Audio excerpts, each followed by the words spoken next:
Hello folks, today is Monday 21st. Welcome back to the Blue Heinz Garage.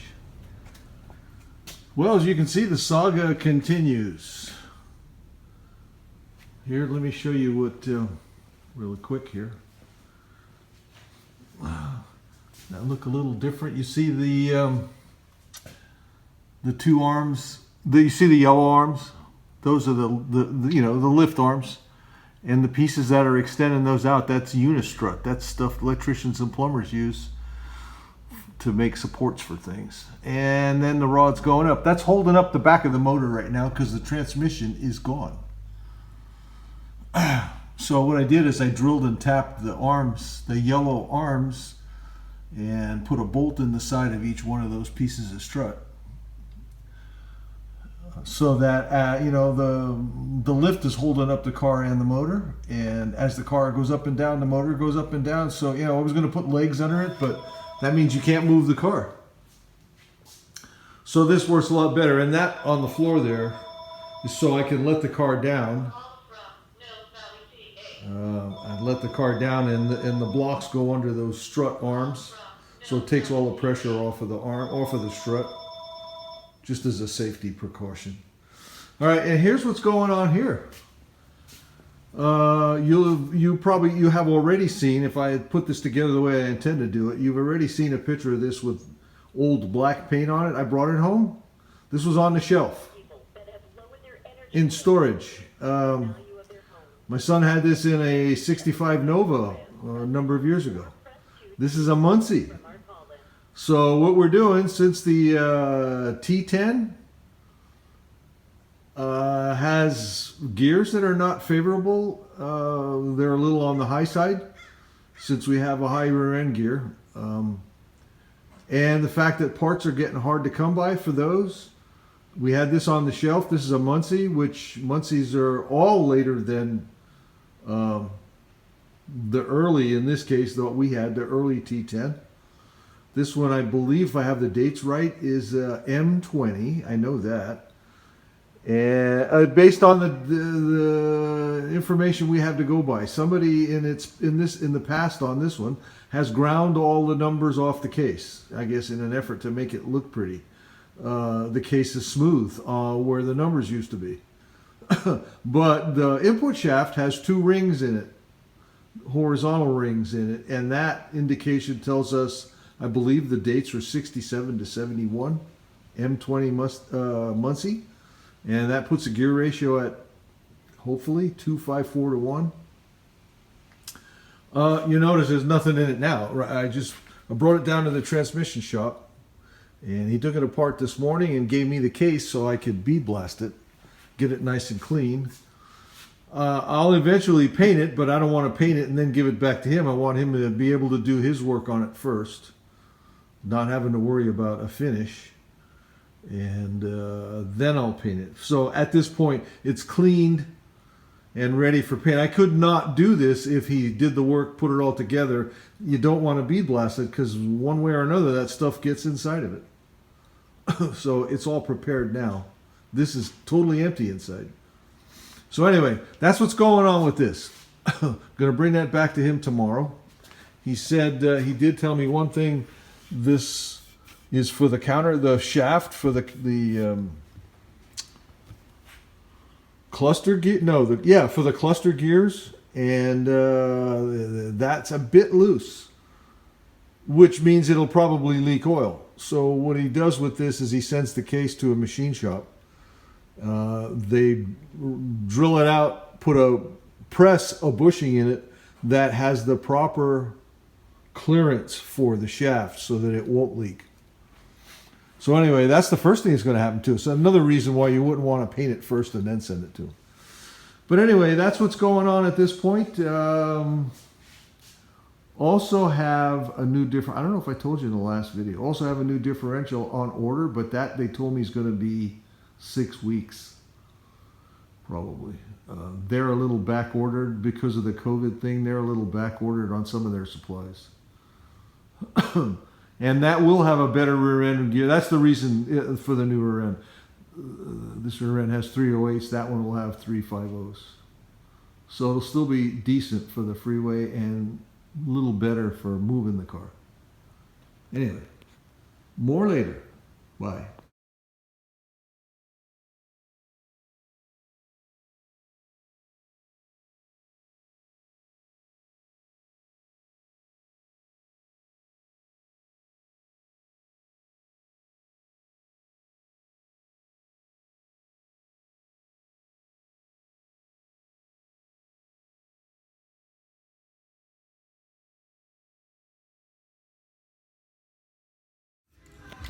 Well, here we are. It's October 3rd. We're trying to make this transmission blend with everything else under the car. This is the Muncie with the case that's all been ground smooth. It's aluminum case, but it's not pretty, so we're painting it black.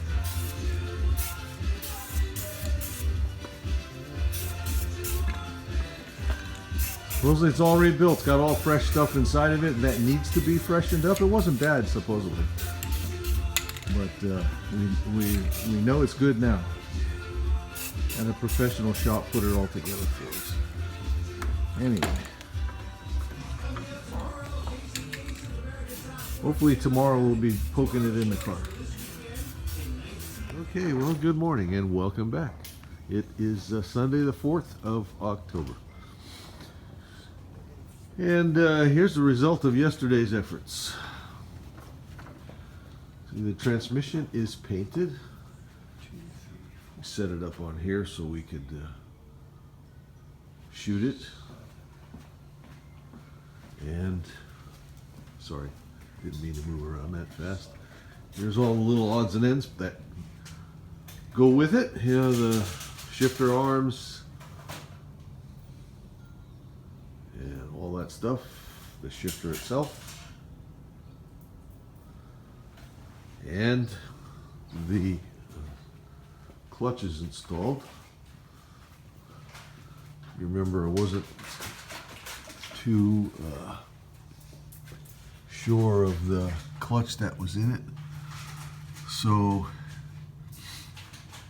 took advantage of the fact that we had it all apart and put a better clutch in it. This is a center force clutch, and you can see the difference. You can see the difference in the how should I say, the quality of the product, and even the directions. The other one had almost no directions. This one's got must have had 6 sheets of different things, and every time you open a part, there's a little instruction sheet with it. So. Definite difference, a significant cost difference, I'm sure, but you really get the impression that you're getting something for the expense. So far I'm really happy with that. Anyway, we'll see when we use it if it feels any different. So that's, like I say, that's yesterday's efforts. We're going to continue with that as we speak. You see Scott's putting parts back on the transmission. All right, doing the final hardware on the side cover. So we use that gold hardware on all this stuff. We bought a whole assortment of that gold iridite stuff way back when. So this is going to get, the mount, transmission mount. The shifter goes on after it's in the car. And probably the arms and all the rest of that stuff. The easiest way to do that is put the long arms onto the shifter arms that go on the transmission and then bolt them onto the shifter to the side cover, because those little clips are really a bitch to get in there. But anyway, more later. Well, here's another location, you might call it, where every now and then some stuff happens. Some welding happens a lot of the times over here. This is the always later garage. Always later, because there's always something to happen that needs, on the car stuff, that needs to happen first.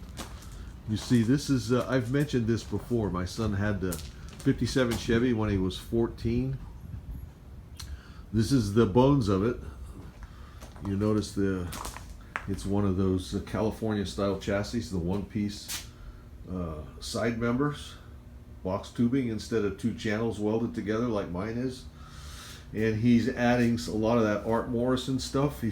He made the cross member. I don't think that's Art Morrison because he built the cross member himself. But the rear suspension is coilover, and that's Art Morrison stuff. Coilover 4-link, I think. And he's actually doing some stuff on the front. You notice patterns. He's making some plates to fill things in on the chassis and all kinds of good stuff like that. He's got the motor that's in my 57, the blue Heinz, was going to go in this, but that was so long ago that those ideas have changed. So was the 4-speed going to go in this. At this point, that's going to go in here. That's a Tremec, what are they, 5-6 speed? And currently he has this as a mock-up because he's going to put an LS motor in it. I don't remember which one. You know how there's some of the varieties. I don't remember which one. But that's his chassis, or part of it. He's getting rid of all the factory front suspension. He's going to go with the aftermarket front suspension at this point. It's like, let's do this right. It's taken so long. Let's do it right. So anyway, this is, you're looking at another craftsman's garage. He's a plumber. So, you know, there's all kinds of stuff. And he's a plumber, but he does his own carpenter work. You see the saw over there. My dad was a carpenter, old school, highly skilled Finnish carpenter. He did forms and stuff for concrete because that's what his dad started him on. But highly skilled, detailed Finnish carpenter, and Scott really inherited that. My son really inherited that. So he does his own carpenter work. Obviously does his plumbing work. You know who does his electrical work, the guy behind the camera here. So he's got some decent equipment over here. We built this garage too in 1998. This property had this little single car garage that would barely fit a Model A.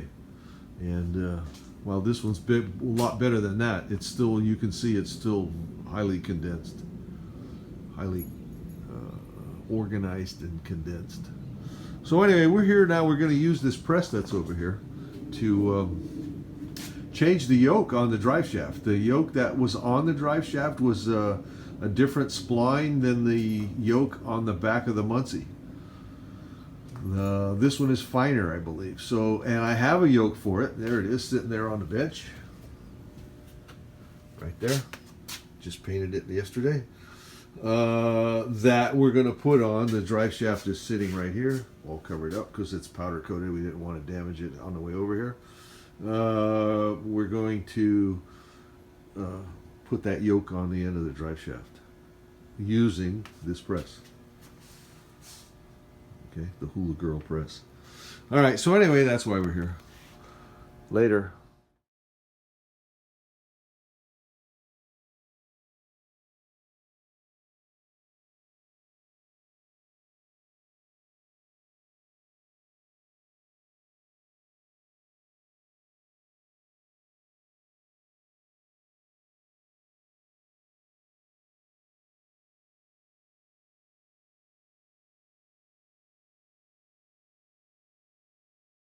Okay, well, welcome back to Blue Heinz Garage. It's the 5th. Today's the 5th. It's Monday. So I just thought I'd show you where we ended up after working on this all weekend. See if I can get you under here without running the light right in your eye. Okay, that'll do. So, we got the new clutch installed and adjusted. Got the transmission, the new transmission painted and installed with the shifter, and it's adjusted. And we got the drive shaft in. And we ran across a couple of funny things. See if I can get out from under here a little bit. One thing is, you notice the output for the speedometer, the new electronic speedometer. On the other transmission, it was on the opposite side of the transmission. So the cable now is about a foot short. I talked to Classic Instruments this morning. He says no problem with splicing those conductors and making them a little longer. So I have to do that. The backup light wiring goes on that switch right there. That's no problem because it's in the same place. But the one thing that kind of threw us for a loop was we put the transmission in and we went to put the cross member under it. And the bolt holes on the brackets over there didn't line up anymore. They were off about 3/4 of an inch. Everybody that I know of, including us, thought T10s, Muncies, TH350s all had the mount in the same place. Well, this one's about 3/4 of an inch different. So we ended up making these little, you can hardly see them here. You notice there's a bolt, a washer, and a little plate, and then the bracket. We made these little plates. We drilled new holes in the right location. We put the cross member up and mounted it to the transmission and saw where the new locations were for the cross member bolt holes. So we drilled the holes in the right spot, and we made the little plates you see under the mount there to kind of camouflage or cover up the old holes. And it looks pretty factory now. I mean, you know, if you didn't know those plates were there for that reason, you would think they were designed for that. You know, like a thick, heavy washer, tie everything together. So that worked out pretty good. It took a little extra time, but it worked out pretty good. So anyway, the bottom side here is, other than the exhaust, we're waiting for the exhaust because we found when we took the header, the first pieces off, you know, there's an H piece. This piece is an H piece that's missing on the exhaust. It goes under the transmission. So in order to get the transmission out, we had to remove that section. When we did that, we found that we had these things HP coated. This whole exhaust system is HPC coated. And we found out when we took that down that some of that coating was beginning to bubble and flake off. If you ran your fingernail over it right near the flange area, the material would come right off. So it's back down there getting recoated. And hopefully that isn't going to hold us up too long. There's a cruise night happening this Saturday, and we're trying to get this thing ready. Even if it isn't perfect, we're trying to get it ready to run it on that cruise night. So what we were concerned with, I kind of got off subtopic here. What we were concerned with when we found that thing was 3/4 of an inch longer than, you know, further back. That mount was further back, moved everything further back than the other one. We thought, uh-oh, is the case 3/4 of an inch longer? That means the drive shaft's going to be too long. Well, when we poked it up there, it fit perfect. So evidently, the only thing that's different is the mounting location for the transmission. You know, it's a new one on me. I thought they were all the same. And we talked to a guy that's got a lot of more experience than both of us on that stuff, and he thought they were all the same too. It brings us back to the same place. The case on this transmission, it's a Muncie. We know it's a Muncie. And the input shaft has 2 rings in it, ground in it. Beyond that, we have no identification other than the shaft size of the cluster gear is 1 inch, not 7/8. So we know it's not the first series. But beyond that, we have no idea because someone's ground the case smooth. There's no numbers on the case. So, you know, once you're there, you're limited to what you can identify. Anyway, that's all for now. I won't keep any longer. This is getting longer again. Talk to you later. I got to do some stuff on the top, put the plugs back in, because I have the plugs out. You know what? I'll deal with that on the next one because this one's getting way too long. All right. Talk to you later. Thanks for watching as always. Bye.